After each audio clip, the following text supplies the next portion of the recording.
What is good, everyone? This is your host, Deanna Radulescu with Label Free Podcast. To live your best life, you must live label free. As always, bring you incredible guests from all over the world, so sit back, relax, and tune in. My next guest is a personal trainer, an online fitness coach who focuses on sharing a story with his clients of finding hope and improving in their lives. Please welcome Calvin Tedesco. Calvin, welcome to the show. Hello, thank you. Your path has not been a straight one, my friend. That's right. You, so like myself, did not have an easy road. I got into a lot of trouble, which I don't really talk about too much, but I feel like going through things like that really set you up for success if you can learn to overcome. So I really would like to hear a little bit about your struggles and what got you to where you are today, because you're thriving today. Yeah. Well, man, I think I've been struggling from the beginning. I had a really difficult time just being kind of like an only child in a sense. My older brothers were so much older than me. Oh, wow. Okay. And my parents had them in different relationships. So I wasn't super connected with my brothers right off the bat. And I grew up hella shy, like so shy. And a lot of people see me on social media today and fit and doing some bodybuilding or fitness stuff. Yeah. And they wouldn't know that about me, but I came up extremely shy. And over time, things were good, but a lot of tragic things started happening in my life when I was still just a child, and I didn't know what to make of it at the time. But what I learned was, my parents were addicts. Oh, wow. Okay. And my oldest brother was into some not so good things. He was killed when I was 11. Oh, that's terrible. Yeah. And so what started to happen was, and I didn't know at the time, but people cope and they don't necessarily cope in the right way. Yeah. And everything started to go on a downward spiral from there. And until I was living in a trailer with my parents, and it was just not good living conditions, like an Airstream trailer in a RV park. Wow. And everybody around me is on dope. And I'm just like, what do I do? 13, 14, 15 years old. I'm hanging out on the street and I'm getting myself into trouble too. Like I wanted to just try to support myself because I didn't want to burden my family. And it just led me down, I guess you could call it a bad path, but honestly, it led me to where I'm at today. So somehow it all worked out for me. Yeah. Is it hard for you to talk about that time in your life? Absolutely. Yeah, absolutely it is. Yeah, there's a lot of pain attached to that. Yeah. There's a lot of pain attached to that for sure. Well, that's some very traumatic things to go through when you're that young. So, I've got we actually have some similar backgrounds. I was terribly shy growing up too. And my father was very abusive towards my mother. And I'm the oldest of 5, and he bounced when I was like 15. And so I saw a lot of dysfunction at an early age of him beating up my mom. And so unfortunately, I got involved in that same kind of cycle. So we are like sponges when we're that young, and what we see around us, we kind of like take on ourselves unless someone comes in and kind of rescues us. And I think that it's hard going through that. And I've had to do a lot of work myself. Like now I'm an open book. I'm like, this is who I am. This is what I've been through. I'm here. Right. Yeah. So I think that we all have our own unique journey. And so I love that you talk about in your bio that you were sentenced, right? You got into some trouble. And while you were in juvenile, what is it called there? Detention? That's right. Juvenile detention. Yeah. You found your love of fitness. That's right. Yeah. And is that how you learned to start coping with some of the stuff that you went through? Oh, absolutely. Like my eyes started to open. Yeah. I didn't know any of that positive stuff existed because everything around me was like drugs, crime, violence. I'm feeling depressed. Yeah. Apathy. Like either I just have no emotion or I'm just like a wreck. And I started to lash out. After a while, I was going crazy. I wasn't even sure if I wanted to live anymore. And so when I was involved in crimes and stuff, that's where my mind was at. I don't care if I die or if someone dies. So it was getting pretty severe. Yeah. And that's why I went to jail for violent crimes. I just had no regard for my own life, or in a lot of cases, other people's lives. Oh yeah, I mean, you're angry. You're angry, like, what the fuck? Why? I didn't ask for this. Yeah. Guys, for swearing. I don't swear too often on the show, but you know what I mean? Like, we don't ask for that when we're younger. We have no control of when we're born into this world, what kind of circumstances we're born into. So I get it, And so what happened after you got released from juvenile detention? How long were you in there first? Oh man. So first I went there, I was in there for about 5 months, 9 days Okay. for an aggravated assault charge, which actually had nothing to do with any kind of crimes or anything. It was just like a misunderstanding. Didn't even have to go down like that. Yeah. But I ended up in jail for that. And that's where things started to shift, because I was in a different environment. And everything started to change for me once I changed my environment, because I was seeing like other youth in there who are a little bit older than me. I was pretty young. I was 15. So a lot of the youth were older than me. And everybody in there was used to eating 3 meals a day. They go to the gym. They play sports. Yeah. A lot of them got like tremendous leadership potential. Like, I could see why maybe they're in jail. Like, maybe some of them are like too smart, and they're just using it in the wrong way. Yeah. But either which way, my eyes were open to what was truly possible for someone my age or anything about me. So Yeah. I was like, oh, I want to get more into this. And I started working out too. Yeah. And I started to like how it made me feel. And not just like, it was never really about how I looked or anything. It was like, I liked the feeling of it. Yeah. And also being in an intimidating environment like that on the street and in the jail, you got to be strong to be able to stand up for yourself. Yeah. And so that's what it was for me at the beginning. But then it became like, I like how this makes me feel. I feel like I'm doing something positive. I'm doing something good and I like it. And other people are saying that's a good thing to do. Yeah. So I'm like, well, that's weird, because everything else I was into before, people were telling me that's bad, don't do that, that's wrong, and like looking down on me or whatever. And now all of a sudden, I got this one positive thing to channel my energy into. Yes. And so when I got out of there, I think the judge was trying to do me a favor, because I was about to get sentenced to like 1 to 4 more months. Oh. And I remember just looking at the ground and just listening to the judge, and he said something like, I'm going to sentence you to 1 to 4 more months, but I'm not going to do that, because he looked at how I was behaving in jail, which was extremely well, excellent grades, working out, taking every single program I could do, AA, NA, drug and alcohol counseling, other kinds of counseling, or whatever I could do, I was doing it. Yeah. And so he let me out of jail. Big mistake, because I'm going back into that previous environment. Oh no. I only lasted 4 months before I fell off track and ended up going back to jail for a robbery. And like, things were just going downhill. Like, as a youth and being around my peers, yeah, we were all going downhill, and the drugs were getting harder. People were getting into like serious addictions. Yeah. And luckily for me, I had previous experience with addictions, watching my family and then also personally. So I was a little bit more leery about getting into it, but I was watching my peers do it. And I was like, oh man, this is a scary place to be. And I was like faced with a decision at one point. It came to a crossroads. Tonight I could either go home to that trailer I'm living in. Yeah. I'm not going there. I'm going mental. I could go to my girlfriend's house, but like, what's that going to do? How long's that going to last? Right. Or we can go out. My friends were planning on doing a robbery. And I'm like, well, that sounds like the best option of the three, because if I go do this robbery, either one of two things is going to happen. We're going to make some money, and I can, again, take that burden off my family and start living life on my terms. Or I go back to that place where I did so well. So it was kind of a no-brainer. I tell people I went back. Those aren't great options, my friend. Yeah, exactly. And so I went.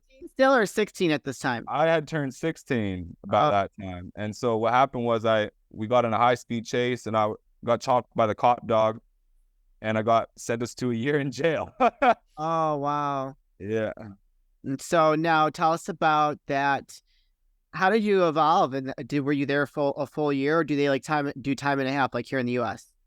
Yeah, it was a full year. It was like 11 months and a certain amount of days. I got arrested in January, and I was getting out on New Year's Eve.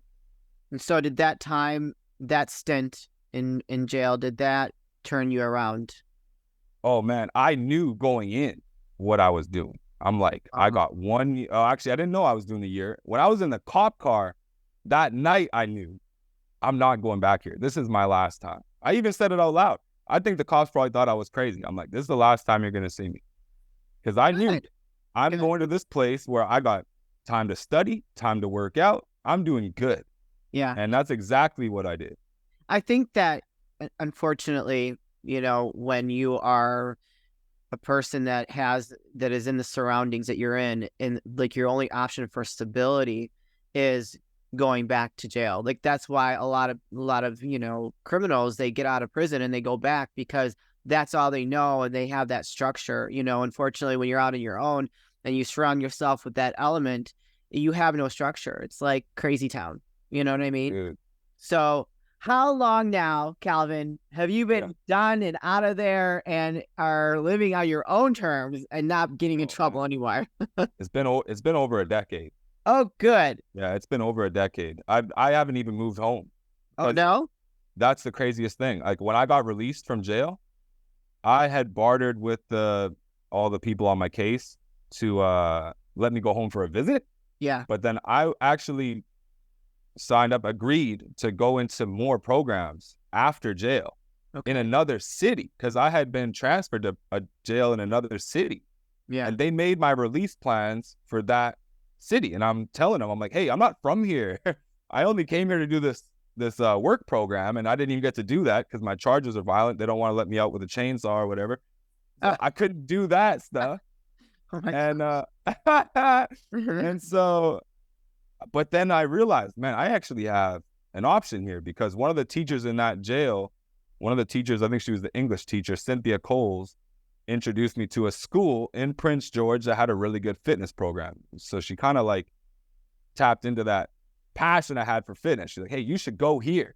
And she introduced me to another teacher called Sue McDonald. And so she ran the fitness program there.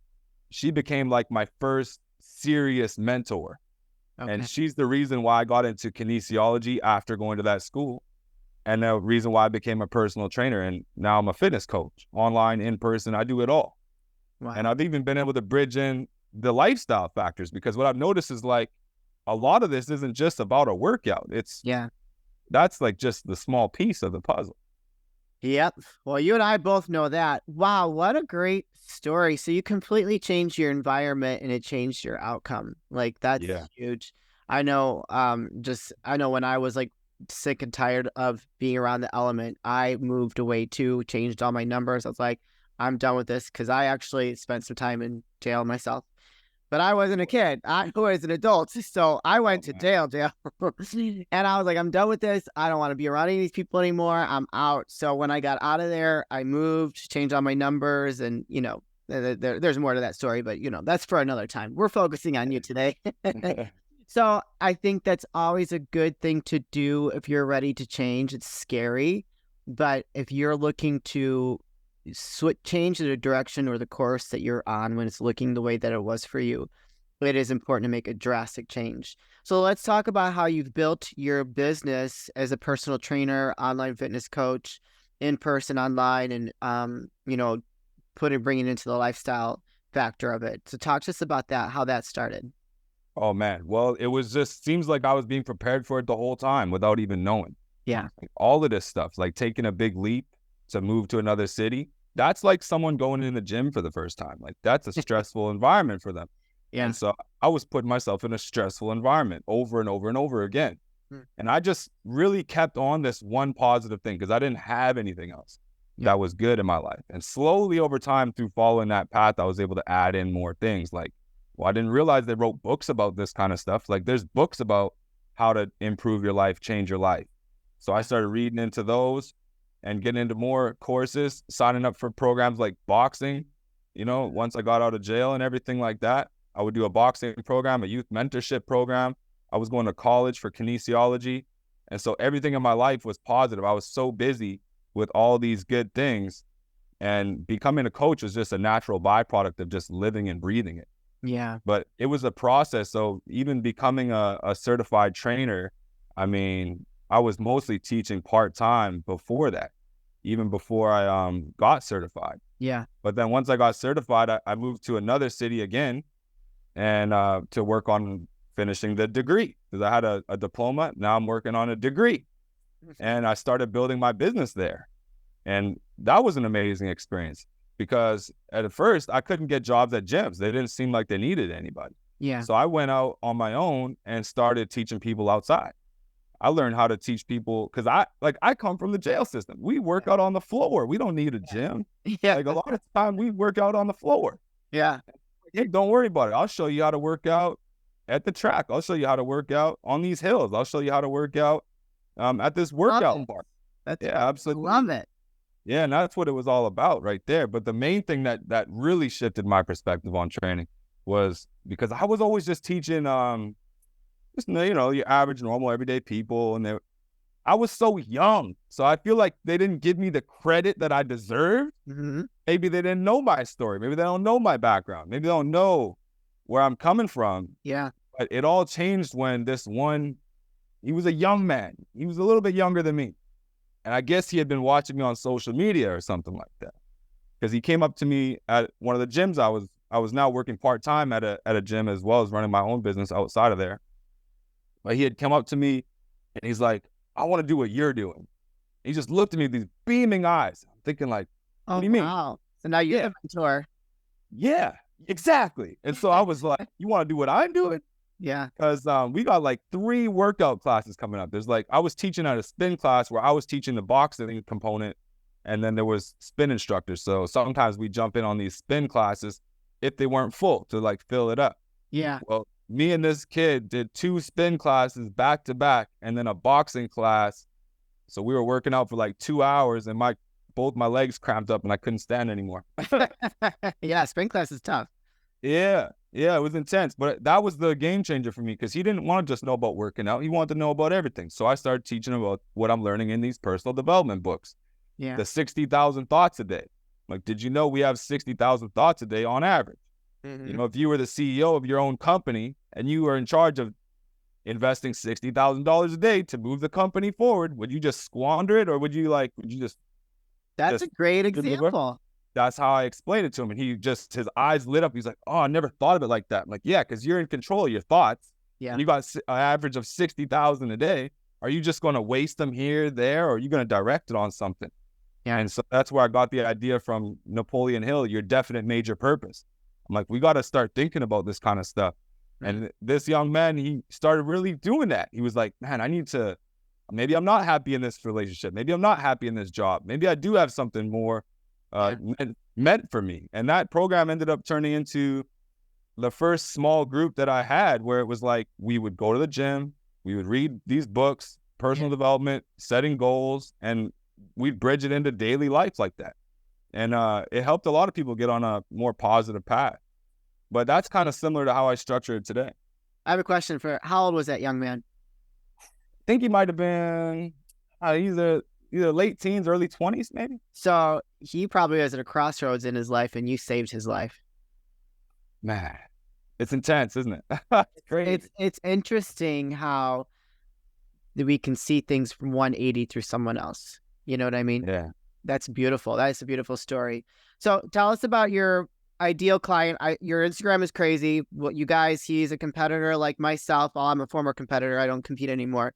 But you got to check out his Instagram. We'll tell you the link here shortly. But tell us about your ideal client, or the types of people that you work with. Yo, I love that. Well, right now, I've been teaching a lot of moms aged 30 to 40. A lot of people really want to get in shape before they turn 40. It's like, that's the moment. Like, I don't want to be fat, 40, and lonely. Yeah. Let's be real. He's Calvin put it all out there. He's no holds barred. But like I said, I like teaching young men as well. So I still teach men as well. Yeah. But really what I've noticed is the similarity in all the clients is the mindset. Mm-hmm. They've got to be open-minded and willing to learn and willing to show up every day. I love that. That's pretty much it. Because all of this stuff I'm teaching about, like waking up a little earlier, putting some positive thoughts in your mind. Like I show on social media, my book reflection. So I'm reading a book, I'm doing a reflection, and maybe I'm even speaking something about it to the camera. Yeah. And then we're getting into a workout, and then we're getting on to the day, or maybe we're even doing some nutrition programs. Basically, I'm showing everybody how to put structure in their own life, because that's what changed my life, was the structure, like you mentioned earlier. The structured environment changed my life. So how do we create a structured environment? Because that's what people are lacking. Yeah, I love structure myself. I thrive on it. So what does that look like if someone, is listening to this, is like, I love Calvin's message. I love what he's been through. I can relate to him. How does it look like there's the sign up process? Do you have an intro call? Like, what is that? And how does there a certain amount of time they have to commit to? Can you share that with us? Absolutely. So usually we just do like a month-to-month program, or people can even sign up for 3, 6, or 12 months at a time. So some people, I'll just let them work with me on a month-to-month basis so they can kind of see how the program works. Okay. And once they're like, oh, okay, I got it, then a lot of them will come back and sign up for the year or 6 months, or like a longer term. Perfect. And so, but basically I just try to work with each individual, and not everybody's going to be able to use the exact same approach, because some people might do better, with this plan, or some people might do better with that plan. But no matter what, they need to figure out what strategies are going to work for them. And that's kind of my job there, is to help them with that. And one of the most impactful things I've been able to do is help put people in touch with others who are of a similar mindset, similar goals. Yeah. And so, these women in the mornings, I'm like, hey, we're going to come work out every day at 5 o'clock. And so they got to structure their life around that. We can't be messing around, staying up too late, because you got to work out tomorrow, and your people are going to be there. So you don't want to let them down. Yeah. With that being said, Calvin, where can people find you, connect with you, and learn more about working with you? The best place to find me is at Calvin Tedesco on Instagram. I mean, that's where I'm the most responsive to messages and stuff like that. Perfect. You guys, I'll put that link in the show notes. So if you connect with Calvin and are interested in working with him, or just learning a little bit more about him, his program, and what he's all about, go check out his Instagram. It is pretty robust. I was loving it myself before we jumped into the recording today. So go ahead and give him a follow and reach out to him if you feel like he can help you. Calvin, this is the part of the show where I like to ask for last words of wisdom or advice. What would you like to leave with us today? Oh, man. Everybody needs to seriously evaluate their mindset and take off that governing system. Stop getting in your own way and holding yourself back. I love that. That's very true. I used to wake up super early, and for some reason, after my last prep, because that got ruined, I didn't compete. I have not been able to get up early since. It's like I got totally bummed out, prepping for that long. And I used to get up at 4 o'clock in the morning. And I know I need to get back to that. So that was a great reminder. Calvin, thank you so much for your vulnerability, sharing your story, and just allowing people to see that they can overcome anything. You were in a really dark place at a very young age, and it's amazing what you turned that into yourself. So bravo to you. Thank you for what you do. We really appreciate you. Hey, thank you so much for having me. You're welcome. You guys, this is your host, Deanna Radulescu with Label Free Podcast. To live your best life, you must live label free. As always, don't forget to subscribe, follow, rate, review, comment, share, all those good things. And now I'll be back soon with more dynamic guests.